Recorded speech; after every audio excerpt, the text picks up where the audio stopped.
Welcome back to another episode with Finance Unplugged, where we delve deep into the world of finance. In today's episode, we will be breaking down the core factors that constitute effective financial planning towards financial freedom and discuss the transformative theoretical concept of the long-term mindset. This mindset is often cited by successful individuals as a cornerstone for building generational wealth and fostering innovation. In today's economic climate, the long-term mindset is especially important for students in that adopting a long-term mindset can help students make informed decisions about their finances, investments, and career path, setting the foundation for a stable and prosperous future. To help us unbind and navigate this crucial wealth of information, we have a special guest speaker who is an expert in the financial planning field, considering their current career path. They'll provide insights from their extensive experience and share practical tips for our listeners. So stay tuned and stay informed as we delve deep in all this essential financial concepts and strategies. Thank you so much. Stay tuned. Hi, guys. I'm Tavir Raju. I'm the head of research at Finance Unplugged for economics, and I'm joined by my colleague Lufuno Madima. She's head of research for finance at Finance Unplugged, and we have the pleasure of welcoming our guest for today, Mr. Craig Gradidge. I'm not sure if I said that right. Please correct me. Yes, it's a pleasure to have you today. Mr. Craig is a partner at Gradidge-Mahura investment firm. They are a wealth manager. I'm going to hand it over to Craig now to tell us more about himself. Hello, everybody. And my name is Craig Gradidge. I've heard about 20 different versions of my surname, so I'll add that one to the mix. Awesome. So yes, as Tavir mentioned, I'm with Gradidge-Mahura Investments. It's a business I founded or co-founded in 2008 with my business partner Gradidge-Mahura. We're a diversified wealth management and financial services business. So we offer wealth management, asset management, short-term employee benefits, fiduciary services, and estate planning to all our clients. We are based in Johannesburg, but we have offices in Durban and Cape Town as well. And we currently about 36 staff in the business. So the business has grown quite nicely. And I'm excited to be part of the podcast as an ex-Witsi. So thank you very much. Having studied. And if you don't mind telling us your year of graduation and what you studied.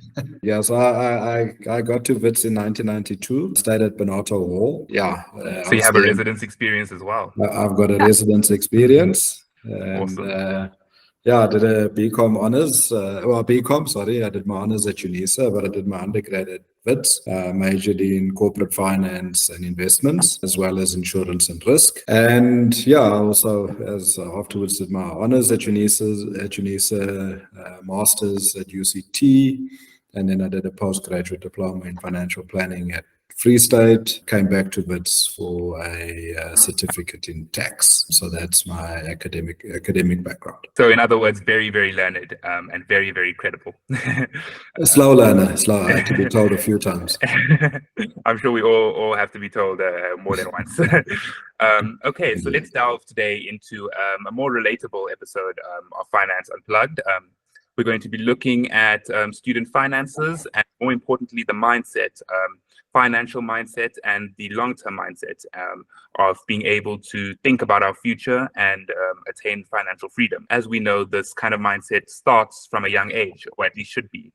Nurtured and developed from university, even from school if possible, to think about things in a way that will help us achieve financial freedom and independence and to become a constructive member of society where we are contributing as much as we can. Yes, so Craig, if you can take it further. Thank you so much. The topic for tonight was financial freedom and how we go about achieving financial freedom. Given the time that we've got, this is a topic I could talk about for hours because there's quite a lot to unpack. So what I've decided to do is just focus on 3 areas that I think would be important for the audience that's listening in on this podcast, given where they are. What are the 3 sort of factors that I would focus on when it comes to achieving financial freedom? So firstly, just the term financial freedom. What does it mean? There are plenty of definitions if you type in financial freedom on Google, you're going to get a million definitions,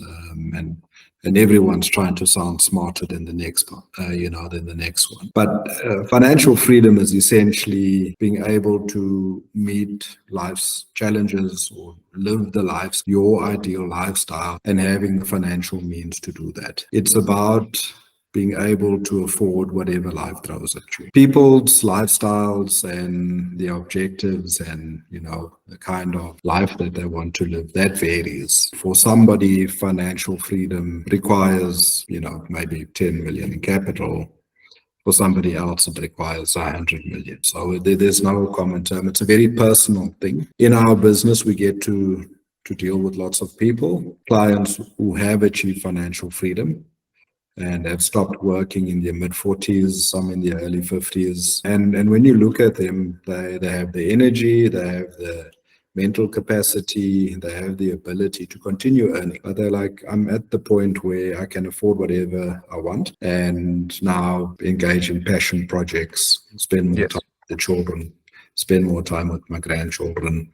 I don't have to continue working and earning more money. It's that point almost like where you say you have enough, to live a life that you would like to. Maybe not to increase your wealth, but to live comfortably and within your means and what you've envisioned for yourself. And just to dive into that, I just have a question regarding that, Craig. From someone who, let's say, comes from a disadvantaged background, right? For instance, and they're looking towards financial freedom, like what advice would you give such a person? Because I feel like financial freedom is something that we all want to know. Everyone wants to be successful one day. So what advice would you give for someone, like a student per se, who's dependent on like your NSFAS, and they really want to, delve into that financial freedom? What advice would you give them? Yeah, so that's what we're going to look at now. Those are the three factors we're going to unpack. But I think the important thing is to understand that financial freedom is something that you achieve over time. So where they are today as students, they need to really start working on themselves, their spending habits, budgeting, money management, how they engage with money, how they make decisions, and kind of the mindset that they bring to the table. So those are the things we're going to look at. So I think understanding that kind of where they are now as a student. Personally, I understand exactly what you've described. Came from a sort of a reasonably poor background with very little, we knew what it was like to go to bed without. But still, despite that, getting a bursary, going to university instead of getting a job, even though the short-term pressure was there for a job. The ability to go and study was also on the table, and so if someone comes from a poor background, chances are it's going to be a longer struggle to achieve financial freedom, but it's quite possible. So I think maybe on that point, if I can go into the three areas that I'd like to unpack. So for somebody who is looking to achieve financial freedom, the three areas I want to focus on tonight. Firstly is about the mindset. And that's about having a long-term perspective. Secondly, the key area I think that people need to think about and focus on is investing in themselves. And then finally, perhaps a more contentious and debatable area is one of marrying the right partner. So we'll unpack those three, because I think those are three on their own certainly have a big impact when it comes to achieving financial freedom. Combined can be quite powerful. Very much. So if I start with a long-term perspective, so what does it mean to have a long-term perspective? If you ask people what a long-term perspective means, typically they'll say you must be invested for the long term, and that's right.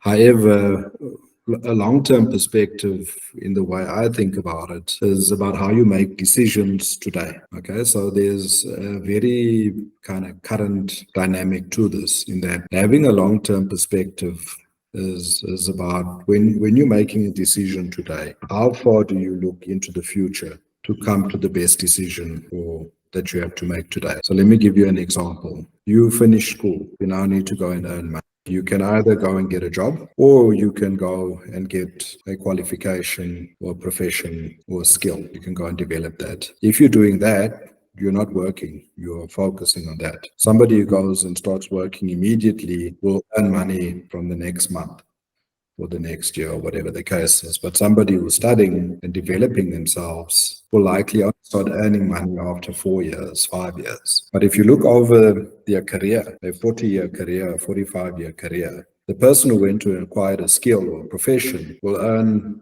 10 times more than the person who just went from school into a job. So the horizon was not, how can I earn money today? The horizon, how can I earn money over the lifetime of my career, the next 40 years until I reach retirement. And so that mindset is just, it's a very different mindset. So instead of saying what gives me the best results now, is what gives me the best results over the applicable period. So if you're investing, what gives you the best returns today? Probably your money in the bank account. What gives you the best returns over the next 10, 15 years? Investing in the stock market. So if your time perspective is out of whack, you will make very different decisions compared to someone who's taking a long-term mindset. So typically another example is leaving work to go and start your own business. So typically it takes a salary cut. You give up a very stable income, lots of benefits, bonuses, things like that. But if you look at who the richest people are in the world, they all own their own businesses, entrepreneurs, or at some stage were entrepreneurs. That long-term mindset, Dr. Edward Banfield from Harvard did a study in 1974. He did a study in the US, and they were looking specifically at the issue of financial independence, which is another way of saying financial freedom. And what his study found, he did quite a profound study on the topic of financial freedom, and he found that the one thing that people who achieved financial freedom had was what they called a long-time perspective, okay, which is the same thing as a long-term perspective. So for me, that's the most important thing. When you're making decisions today, next year, think what gives me the best result over time, not what gives me the best result today. So the long-term perspective, it requires the ability to delay gratification. That's something that young people do struggle with. We live in a world of 2-minute noodles. Or 10-second TikToks. And TikTok. Not just that, also, it also comes with the imposter syndrome, which is, I feel like, something that a lot of students deal with, where, coming from not just a Black person, but a Black woman, where you enter into an industry where it's male dominated, and also where you hear about white monopoly capital, and you feel like you're not able to actually go out there and actually do well. So I feel like it's one of those things that we need to kind of go through and deconstruct in terms of like a way of thinking where everyone, like you said, is able to achieve anything if you just, have the right mindset, considering the long-term mindset, not only the long-term mindset, but also a wealthy mindset alongside a long-term mindset. So, yeah. No, 100%. Look, and I think, having gone through that journey, I mean, myself and Kagisho, we got into the workplace in 1996. If you think today is bad, 1996 was, you could count the number of non-white people on your left hand.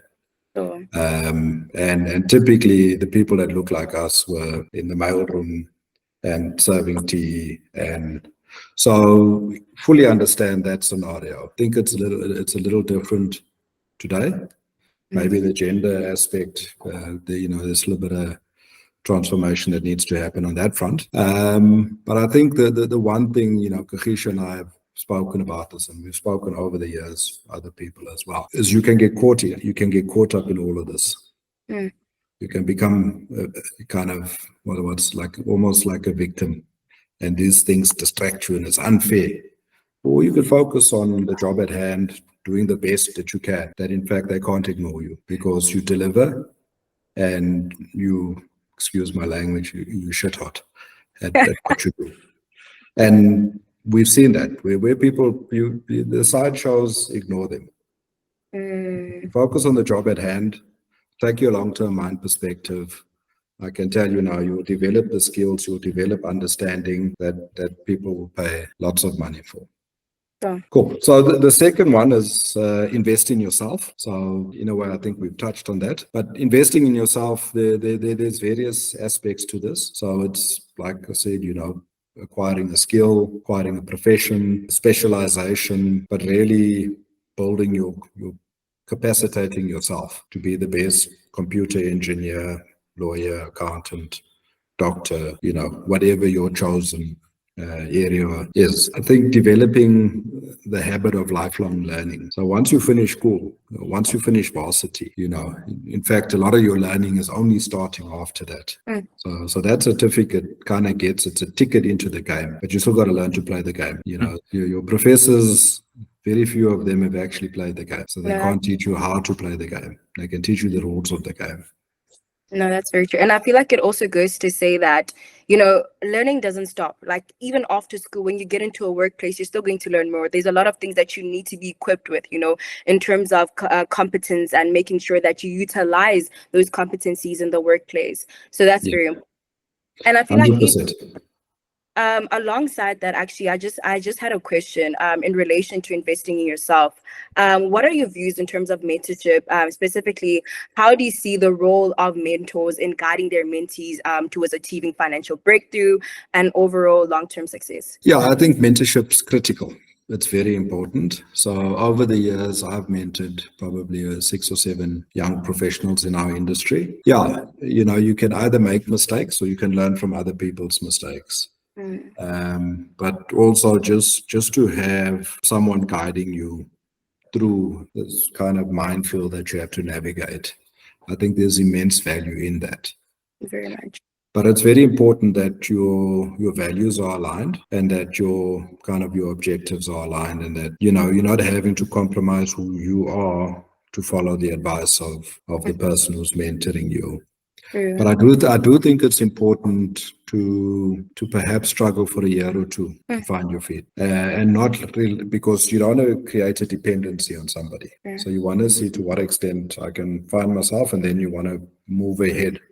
So I've had mentors over the years, and as I've acquired some gray hair, I've had to change roles and become a mentor myself. So in fact, it's one of the points I listed as investing in yourself. On that point, investing in yourself, you spoke about the different skills that are available to, in this process while we're still young. As students, looking at the different kinds of skills that we can acquire. We know there's these terms, soft skills and hard skills. Could you maybe delve into the differences between the two and the importance of each? Yeah, so I mean, a hard skill would be, like being an accountant, being able to balance the general ledger or balance sheet, get the income statement and the balance sheet to talk to each other. You can draft an income statement, you can put the balance sheet together. All of that's hard skills. You can, as a legal person, construct an argument and go and win a case for your client, or you can put a legal document together and structure a deal. But those are very hard skills.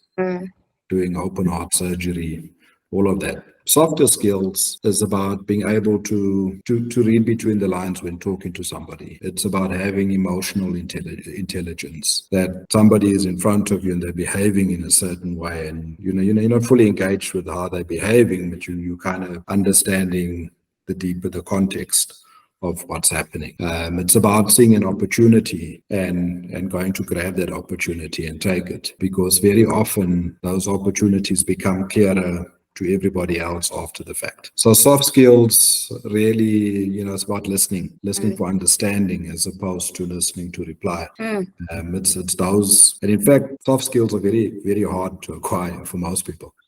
Listening, as you just said, is probably one of the most difficult ones. Highly. Exactly. So you need both, but very often you come with people, you meet people, and they got fantastic accountant or fantastic lawyer, but absolutely no people skill. True. And they end up being specialists. Yeah. You're given an office, and then you get those with fantastic people skills, but no real substance behind them. Sure. And they become, I don't know, influencers nowadays. I don't know, guys. But I don't know what happens to those guys. And then the real leaders are the ones that can combine the two. True. No, true.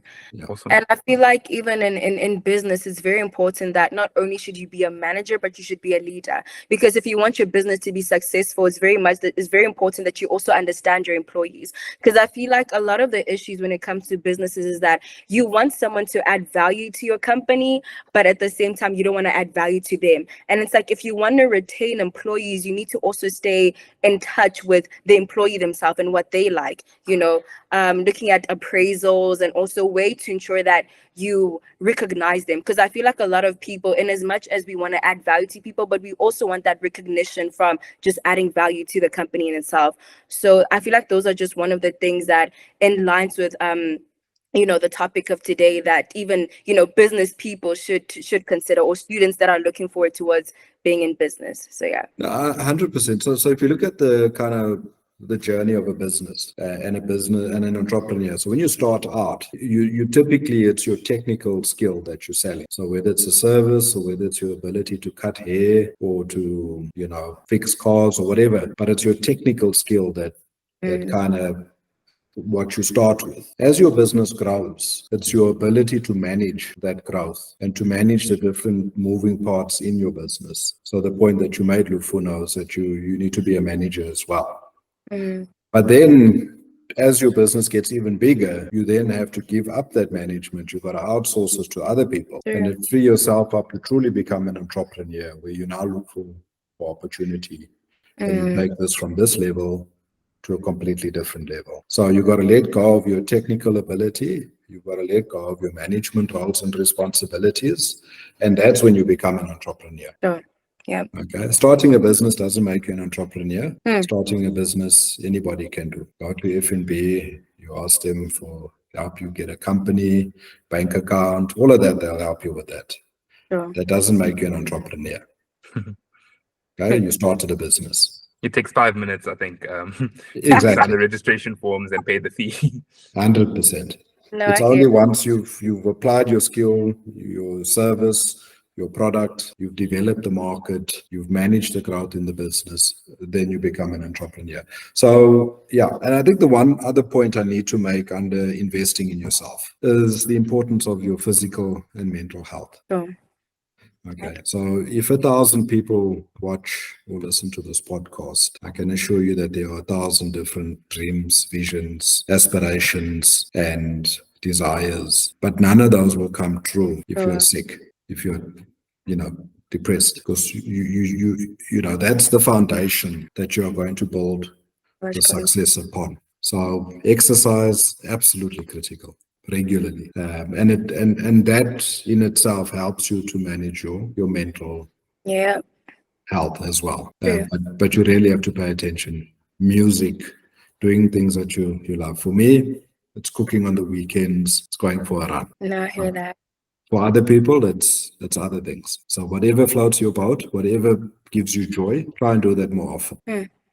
So investing in yourself. Your skill, 100%, your hard skills, your soft skills, your physical and mental health, absolutely critical. And just to add to what you're saying, Craig, and I feel like this could also be a question where psychological impact in terms of business, where we're being told that mixing emotions with, professional work is not always good, because at the end of the day, it can also affect the success of your company. If you can also just dive into that maybe for like a short period, just like understanding psychological impact and how it can actually affect, yourself in terms of financial planning, and also delving into how it can also affect how you make decisions on the basis of financial planning. Yeah. So look, your first point around emotions in business and, how that affects you at work and all of that. I think we can't get away from the fact that we are human and we are emotional beings. The important thing is channeling and understanding how those emotions come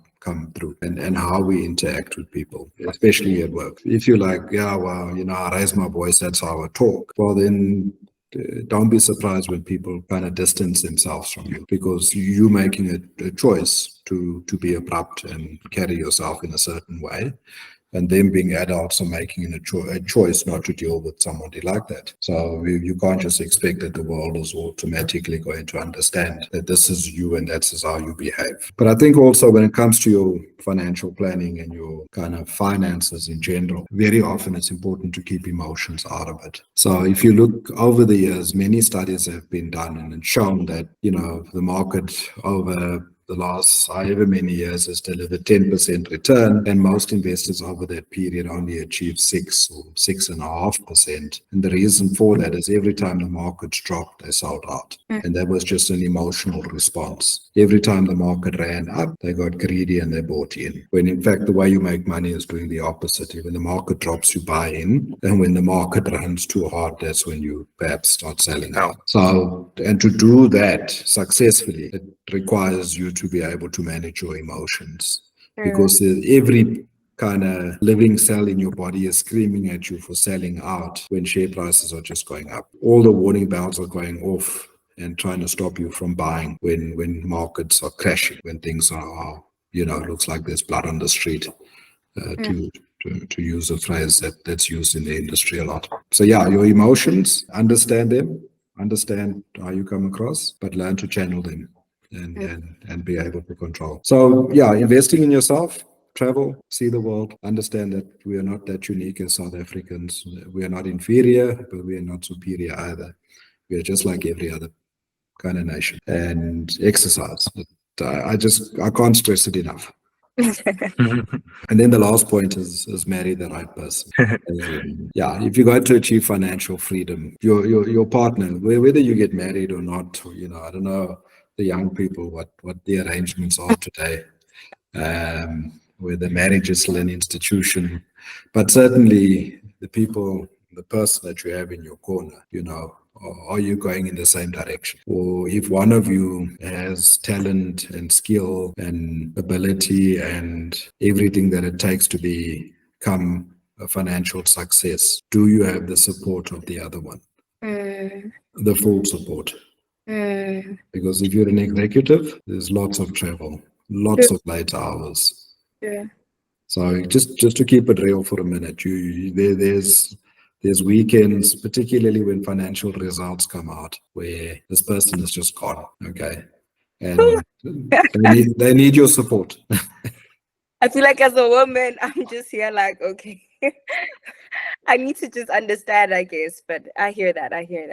Yeah, so, and yeah, look, I mean, I think the world is moving on. The world is changing, where some men are realizing, especially in South Africa, where the laws, particularly your broad-based BEE laws, favor the skilled woman. And I've seen it with our clients where husbands have stopped working because the wife is on a path to a very high-paying job, and it's worthwhile for the husband to stop doing what they're doing, or at least dial back and support the spouse. So it's about finding the right person, the person that has the maturity to accept that, hey, actually the chips have fallen this way, not that way. It's in the interest of the family that I step back as the man and support my wife.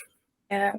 Because the opportunities have opened up there. But also, just very practically, divorce is an incredibly expensive process. Incredibly disruptive.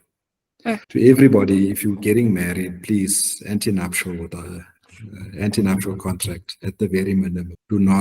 Absolutely do not marry in community of property.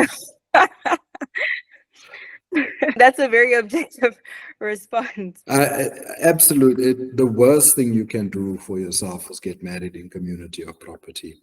Do not let the family say, well, if he or she loves you, they would marry you in community. It's got nothing to do with love. Love is fleeting. Love is fleeting. As much as we like to think otherwise. Trust me, the most important thing that you can do is get married anti-nuptial. You can debate with or without a accrual, but anti-nuptial, absolutely critical. Okay, it's the most important piece of paper or contract that you'll ever sign. And I think a lot of our viewers will probably have heard that for the first time. Don't even know. You just get married. I sign a contract. if there's even a contract, or I just go to the church and get married. But there's actually a lot of legal implications when it comes to your individual finances. 100%. And women are disproportionately negatively impacted in divorce. That's And true. yeah, we see it practically in our business. And the antenuptial contract is absolutely your friend. And it's, if it becomes a bone of contention, that for me is a red flag. That in fact this person cannot understand why you are wanting an antenuptial contract. Absolute red flag. Doesn't matter how cute he is, or the fact that she cooks a biryani like your mom or your granny, or that you make a very cute couple. If they're not prepared to sign the antenuptial contract, it's probably worth walking away from that relationship. Wow. And yeah, finance still remains the biggest reason for divorce. If you're going to achieve financial freedom, you got to be on the same page. It's very true. So yeah, those are my three kind of areas. Have Awesome. a long-term mindset, invest in yourself, and choose the right partner. Yeah, thank you very much for those informative points. I think our viewers will really appreciate the knowledge you're bringing across. Lufuno, do you have any last thoughts that you would like to share with Craig before we wrap up? If anything, no, thank you so much for, such an informative episode. If anything, like, we enjoyed, just hearing so much wisdom, because I feel like it's very important, sometimes to just not just focus on, the practical stuff, but also to dive deeper into the insights that we need to receive, in terms of financial planning, and also how to use your finances properly in terms of saving, investing, and all that, and the long-term mindset, which is I feel like the basis or the elephant of this discussion. So yeah. Yes, thank you. I think the biggest things to keep in mind is, as Lufuno and Craig have just said, the long-term mindset, achieving financial freedom. And really, it's almost like playing a game of chess. We tend to be, as we said, very emotional about things, but every decision that we make has a consequence. Even if you can't see it right now, that might have a domino effect that creates a bigger problem for you down the line. So, thinking really discerning about what you do in every move that you make, especially when it comes to big things about your life. It'll be good to keep that mindset at the center of your mind, think for the long term. But I think that's it for today of the episode of Finance Unplugged, our third episode. And we seem to be on a roll with releasing our videos. We hope you enjoyed this episode of Finance Unplugged. And thank you again to Craig Gradidge from GMI Investments, Wealth Management, the biggest Black-owned wealth management firm in South Africa, if I'm correct in saying that, Craig? Well, that's not confirmed, but we're the only Black-owned professional practice in the country. Awesome. So that we know for sure. We're certainly one of the bigger independent financial planning firms. Awesome. But we're the only Black-owned professional practice. So awesome. Classified as a professional practice by our professional body. So for all our graduating or soon to be graduating students, if you need help managing your finances, maybe hit up GMI Investments on Google search and send them an email and see if they've got any offerings for you. But until next time, thank you, Lufuno. Thank you, Mr. Craig. It was a pleasure having you on the show. Until next time. Cheers, guys.